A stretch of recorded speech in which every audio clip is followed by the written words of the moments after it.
The rain battered Edward the Blue Engine as he puffed along the main line.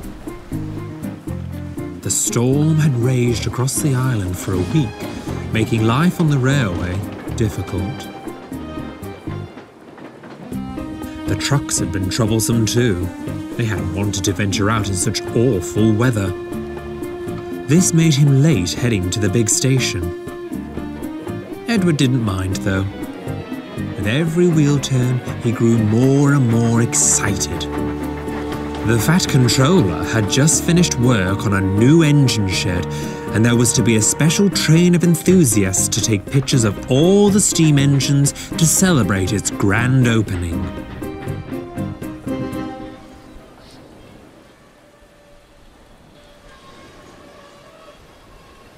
On his return journey, Edward was stopped at the junction, and soon Bear roared through with his coaches. The Fat Controller was on board. They were on their way to the mainland and would be back in the morning with the enthusiast special. Edward whistled cheerfully and set off again.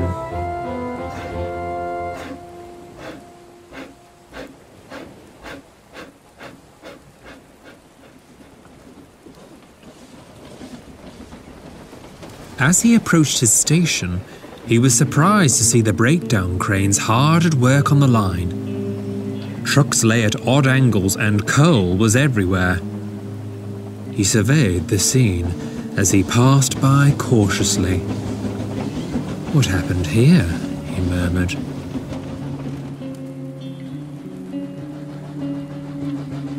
That afternoon, Edward was still concerned when he returned to his station.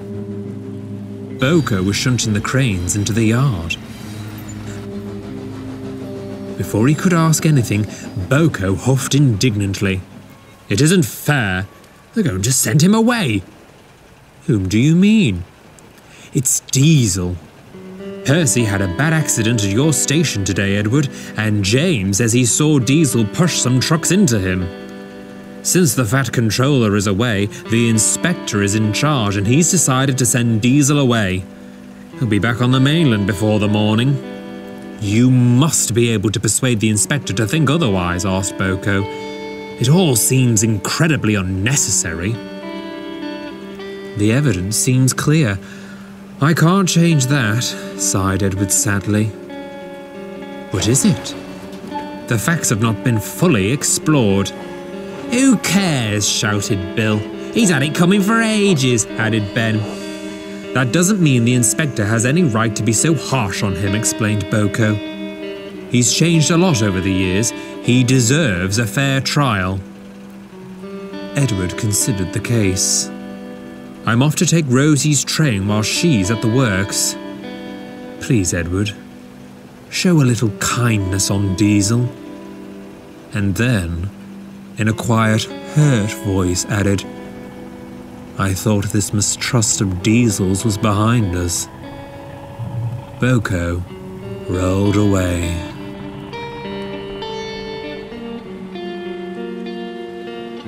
The other Diesel engines thought Diesel's punishment was too harsh and called for the decision to be reconsidered for when the Fat Controller returned to the railway. But it fell on deaf ears.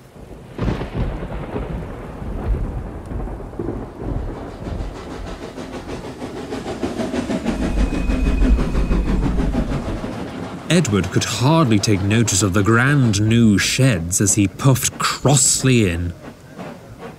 Engines were huddled in corners whispering.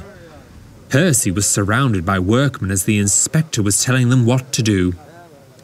Worst of all, James was saying loudly to anyone who would listen that Diesel would finally be gone soon, much to the delight of the bigger engines. Edward looked at each face around the turntable. He was disappointed to see not a single Diesel engine had been summoned to fight for Diesel's cause. He whistled loudly. "We must discuss Diesel," he said firmly. "Inspector, I don't believe you have all the facts, and that I would like to deliberate over everything with my friends here." The inspector who was already late for his tea, hesitantly agreed. I'm in charge while Sir Topham Hatt is away, he said bluntly. You have until first light to convince me not to send Diesel away forever. He slammed the shed door closed behind him. Everyone puffed up to the edge of the turntable and glared at Edward. Right, let's get this started then, grumbled Henry. The facts are clear, began Gordon. Our poor Percy was forced off the rails by Diesel's reckless behaviour. James is our witness and saw Diesel there, and then caught him fleeing the scene. Exactly, agreed James. Are we all clear about what happened and agree that Diesel is the culprit? The engines did. That's settled then. No, it is not. I don't agree. What? I beg your pardon? Don't you believe he hurt me, Edward? Whimpered Percy sadly. I'm afraid not. I believe the trucks did, but not under the guidance of Diesel. What is the meaning of this? Snorted Gordon. Explain yourself. I believe this is not a fair trial, said Edward calmly. You all possess resentment towards Diesel for his past grievances, and for good reason, burst out Duck. But do not let this cloud your judgment on the facts presented to us. Diesel's life may very well hang in the balance. We all know what will happen to Diesel if he is exiled to the mainland. He'll be fine. But what if he's not? Interrupted Oliver. I couldn't live without my conscience if I sent Diesel away to be scrapped. Diesel's didn't think twice about scrapping you, huffed Douglas. But that was a different time, said Toby. And besides, that wasn't Diesel personally. Enough! We are digressing about matters that are irrelevant. I saw the whole thing. No, you didn't, objected Edward. You were flagged down after the accident.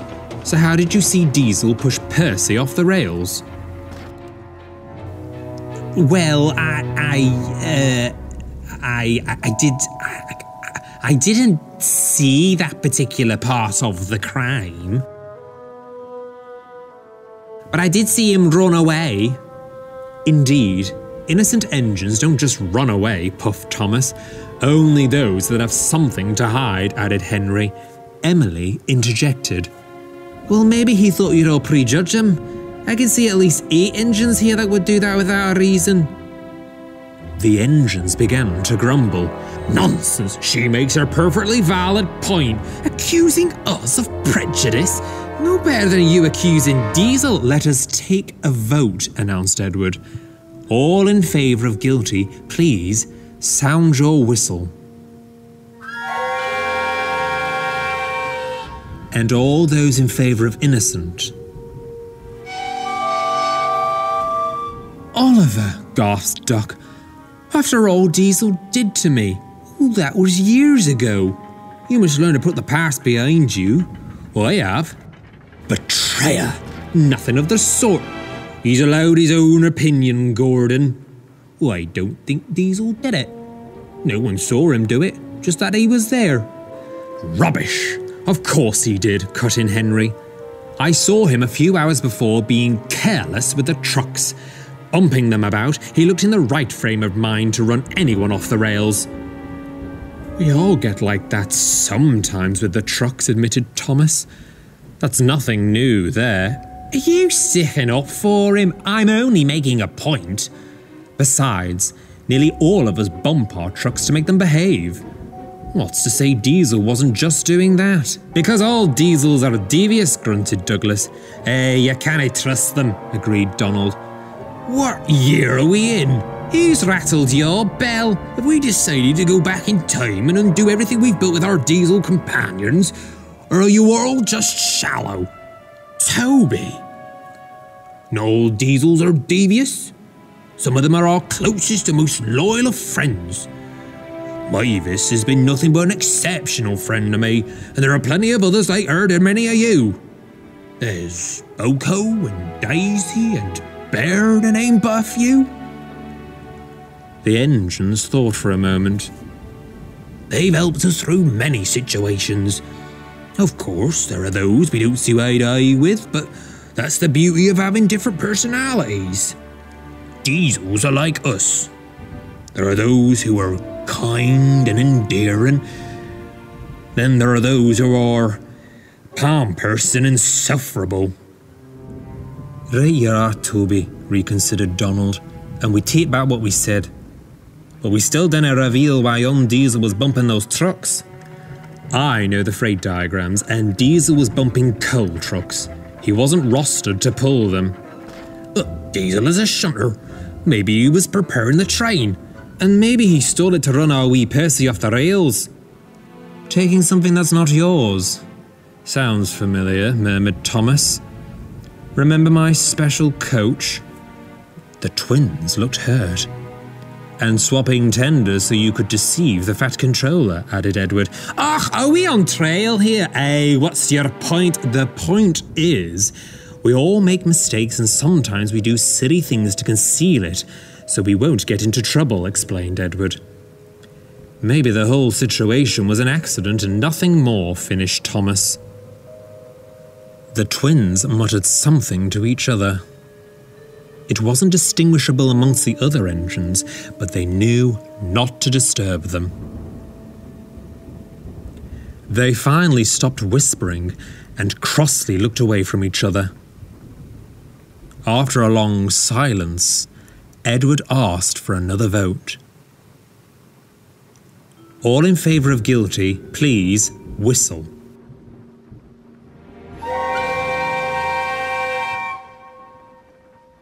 All in favour of not guilty? A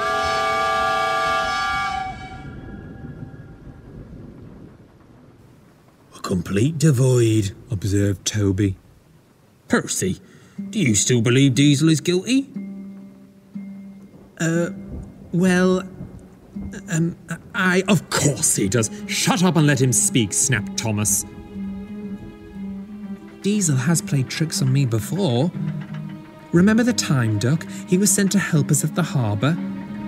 He used to bump me whenever I wanted a chance to rest. Remember? I do indeed, Percy. But that was such a long time ago. Well, has Diesel done such things again? Excluding your recent incident. Percy thought back. Nothing comes to mind. I've had a lot of accidents, but nothing caused by Diesel, admitted Percy. You see? Oh, to be honest, I've made a few mistakes in my time here too, and I've never been told I'd be sent away because of it. That's because you're not a miscreant, Percy. I don't know what that is. So do you think that Diesel's punishment is too harsh? Well, thinking about it, yes. Yes, I think it is. And do you think he did it? Stop putting words in his mouth, shouted Gordon. Says you who told us that the facts were clear beforehand. Did anyone else see Diesel before the incident? No one had. So what do you remember seeing at the harbour, Henry? Well, I didn't stop, but I do remember seeing Diesel. We know that. Was there anybody else there? Insisted Donald. Think again, Henry. Think carefully, said Edward. Henry paused for a moment. He tried to recall his movements that day. I remember passing through the harbour yards. I saw Diesel bumping the trucks and what? And I saw Rosie there too. Yes, that's right. Rosie was in the yards. Trust you to miss a bright pink engine. She could tell us what happened. Rosie was sent to the works earlier today. They're doing a rush job on her so she can be here for the photos in the morning. Actually, she should be here any— Let me in! Let me in! Not by the smoke of my chimney, Chim Chim, chuckled Toby to himself. Ugh, I nearly dropped my brick arch there. The doors swung open and in came Rosie. Phew, what a storm. No leaks in this shed roof, though. Would you look at this place, eh? She trailed off. All of her friends were looking at her. No one was smiling. After she was informed of what was going on, Edward asked her the all-important question. What do you remember on the day of Percy's accident? The engines waited with anticipation. Well, began Rosie, I was sitting in a siding at the harbour when Diesel arrived.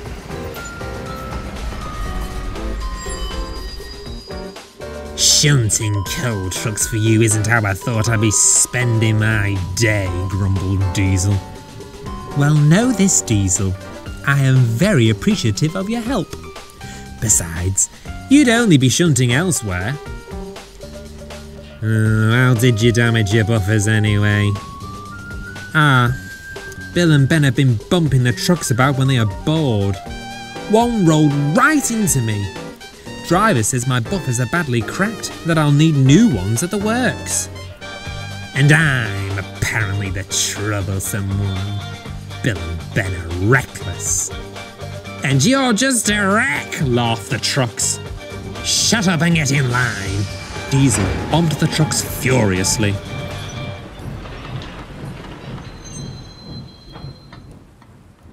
It wasn't long till Diesel had finished shunting and was awaiting further instructions. Presently, Bill and Ben steamed into the yard. There were no trucks for them to take, so they decided to play their game. Bill found an empty truck and bumped it towards Ben. Heads up, Ben, shouted Bill. Careful, you two. This is exactly how you put me out of service, scolded Rosie. Lighten up, Rosie. At least you can get some time off work. Yeah, we're only having fun. The twins continued to play their game no matter how much Rosie tried to stop them. Diesel took no notice. He had wisely decided to stay clear. Then there was trouble. Bill pushed the truck too hard. The train! Cried Diesel.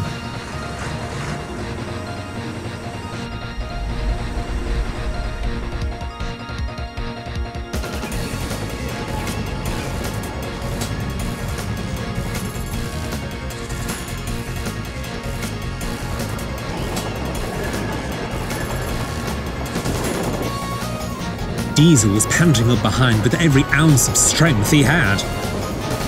He managed to close the gap, but he was running at full speed. Stay with them, Diesel, shouted his driver. I can't keep up with them, panted Diesel. On, laughed the trucks. You can't catch us. Faster and faster they went. The trucks were beginning to pull away. Diesel tried his hardest, but it was no use. No, he groaned. Up ahead, Percy was waiting at a signal. Look out, shouted Diesel in horror, but it was all in vain.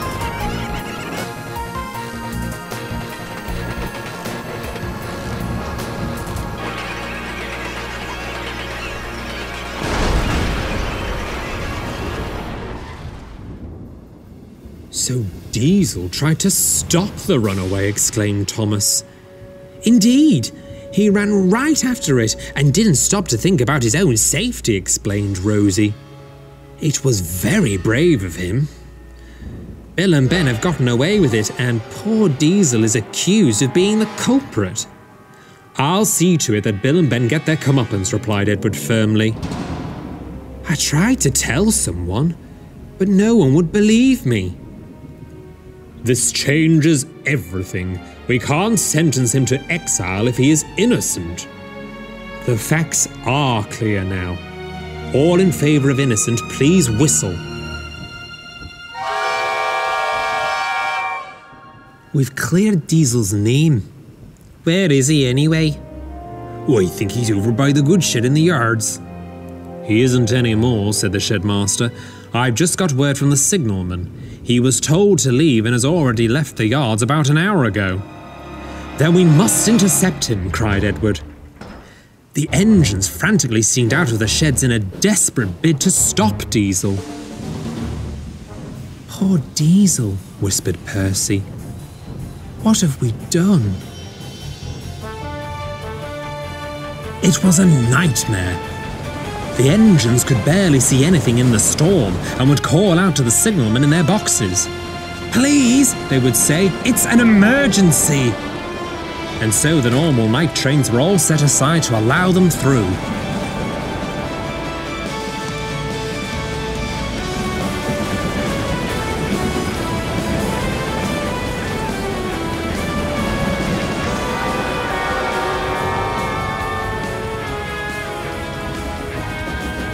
Finally, in the dull lights under the roof at the works station, he saw a familiar-looking engine.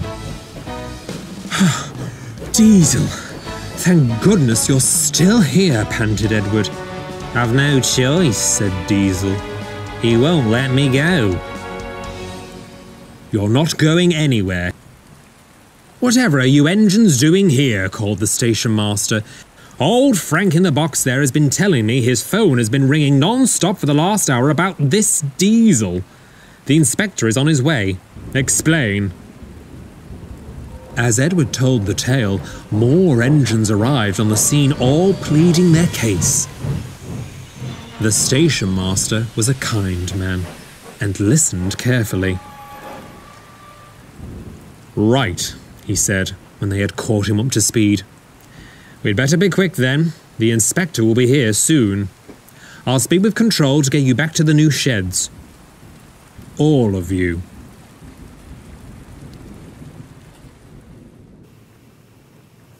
All sections of the main line received notice of a special train coming from the works, and for all other trains to be shunted. First came Edward to clear the line, and thunderously came a parade of engines. In the middle of the formation, under escort, was Diesel. It didn't escape his notice that everyone who came to his rescue was a steam engine.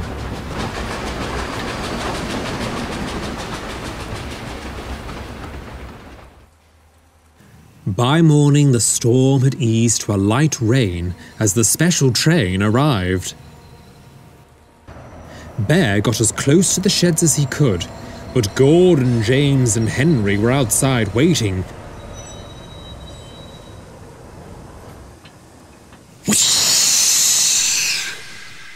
Keep out! The three engines barred his way. Not this again, came a voice. The fat controller strode up crossly. These passengers have come to take your pictures. Why have you...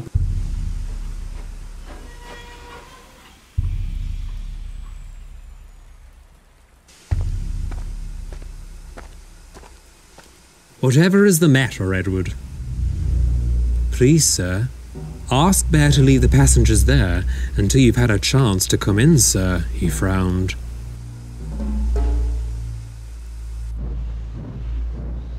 The fat controller entered the shed and quietly closed the door behind him.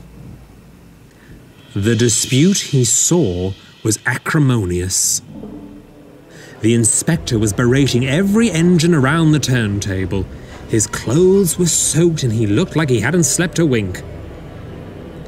No thought to the timetable, no care for procedure or process, calls from every signalman down the line reporting unusual activity, took my bicycle out in the middle of the night, the middle of a thunderstorm to the workstation, and by the time I'd arrived, you'd all cleared off.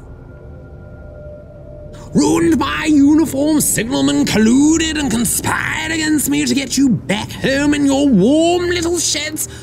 All because of him. The fat controller saw instantly what he meant. Parked behind him, Doc was protecting Diesel.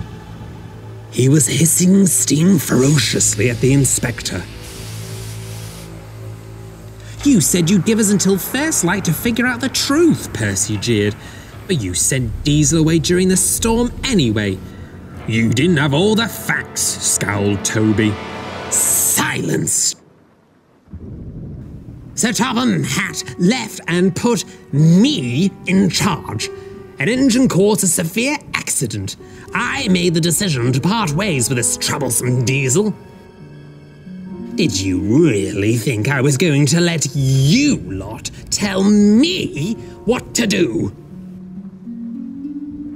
The Fat Controller had heard enough. Inspector, a word, if you please. The inspector wheeled around, surprised. Sir, these engines have mutinied. All out in the middle of the night, traffic Yes, I heard, smiled the Fat Controller. Inspector, I think you've had a long night. Perhaps, oh, I have, sir, I have. All because of that troublemaker carrying in the corner, that black weasel. On my authority, he must leave. He's on your authority. Well, on my authority, it sounds like perhaps you may have been too hasty in trying to send away an engine on my railway. Now, perhaps over some breakfast we could discuss— No! Shouted the inspector. He stamped over to Doc. Move out of the way at once. I'll drive that wretched thing to the scrapyard myself if I have to move.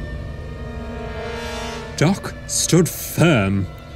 His driver and fireman glared. The engines erupted into a deafening barrage of furious whistles.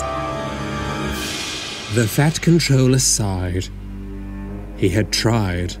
He really had.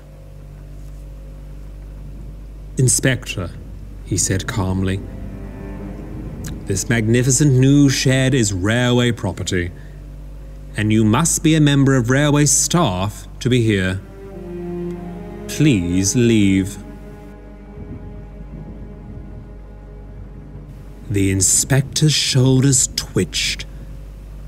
He stood there for a long time, staring right through Doc. Doc stared back. So did Diesel. He finally turned away and walked back to the Fat Controller. These engines broke every rule in the book last night. I'm right about that, Diesel. I know I am. You'll see. And he threw his hat on the ground and left. The big engines came in, leaving Bear waiting anxiously outside.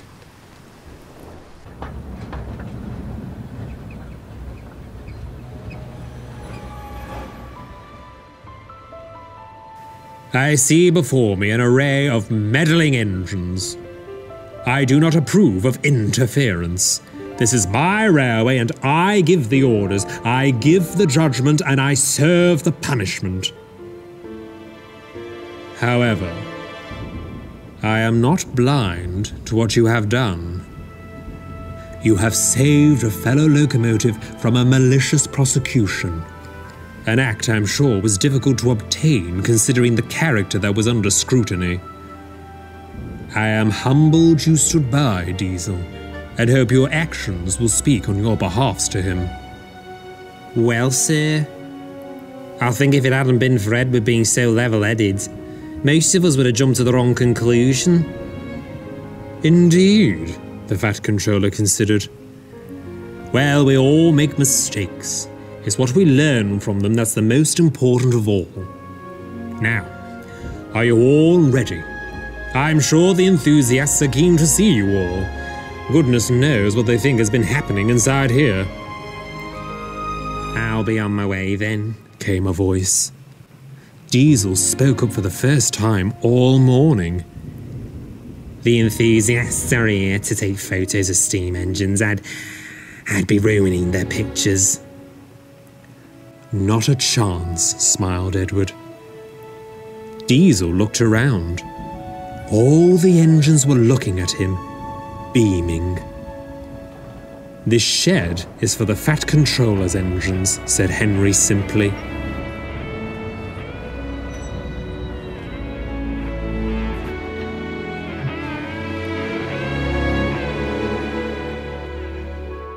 The enthusiasts were soon buzzing around the shed, taking photographs and looking at all the engines. Everyone was very happy, but the happiest of all was Diesel. When Boko passed by, he hooted and cheered for Edward. "I knew you'd do it," he cried.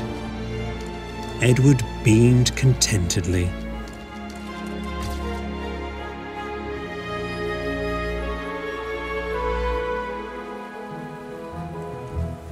Bill and Ben were reprimanded firmly. They were shut up in their shed for a whole week and barred from operating on the Fat Controller's railway for 3 months. The twins decided it wasn't worth playing their game ever again.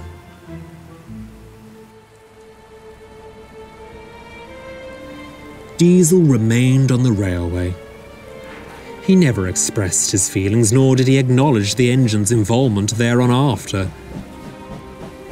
But they knew, deep down, he was secretly grateful.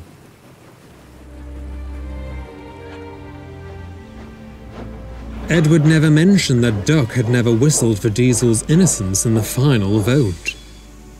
He only asked Duck once about it. "I think I thought it was retribution to what he had done to me all those years ago, when I was sent away. Now it was his turn. But as soon as I heard he'd gone, all that hatred and bitterness vanished. All I could think about was doing the right thing. That inspector was out of order. Diesel didn't deserve to be sent away, and I'm glad I stopped him." Edward smiled. "You did the right thing, Duck. I am very proud of you."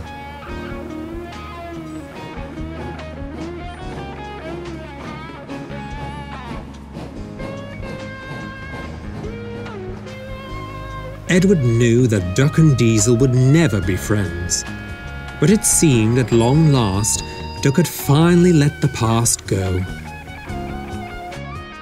Even so, the whole ordeal had given all the engines a lot to think about.